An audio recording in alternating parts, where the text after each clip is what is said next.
Hi everyone. கரும்பு juice வீட்டில் எப்படி பண்ணலான்னு பார்க்கலாங்களா?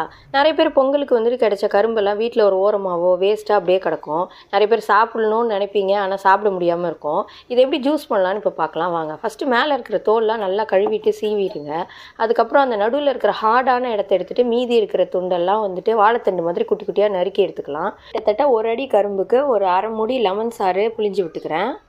தேவையான அளவுக்கு கொஞ்சம் சர்க்கரை, உங்களுக்கு சர்க்கரை வேணானாலும் நீங்கள் ஆட் பண்ண வேண்டாம். மைல்டாக தான் ஸ்வீட் இருக்கும். அப்புறம் ஒரு பிஞ்ச் உப்பு, கொஞ்சம் தண்ணியை ஊற்றி கொஞ்சம் தண்ணி தெளித்து விட்டு கொஞ்சம் அரைச்சி எடுத்துக்கோங்க. அப்போ இந்த மாதிரி உங்களுக்கு கிடைக்கும். அதை வந்து நல்லா பிழிஞ்சு எடுத்துட்டிங்கன்னா உங்களுக்கு ஜூஸ் வந்துட்டு ரெடியாக கிடச்சிரும். நல்லா ஜூஸியாக இனிப்பாக இருக்கிற கரும்பாக இருந்தால் இந்த ஜூஸ் ரொம்ப நல்லா வரும். நமக்கு எப்போயாவது கிடைக்கிற இந்த கரும்பு வந்துட்டு ஹோம்மேடாக இவ்வளோ டேஸ்ட்டாக ஈஸியாக வந்துட்டு பண்ணிடலாங்க. எங்கள் வீட்லேயும் இந்த கரும்பு வேஸ்ட் ஆகாதுன்னு நினைக்கிறேன். இந்த டிஃப்ரெண்ட்டான ஹெல்த்தியான கரும்பு ஜூஸை நீங்களும் வீட்டில் ட்ரை பண்ணி பார்த்துட்டு எனக்கு கமெண்ட் பண்ணுங்கள். இந்த வீடியோ பிடிச்சிருந்தா ஒரு லைக் கொடுங்க. தேங்க்யூ.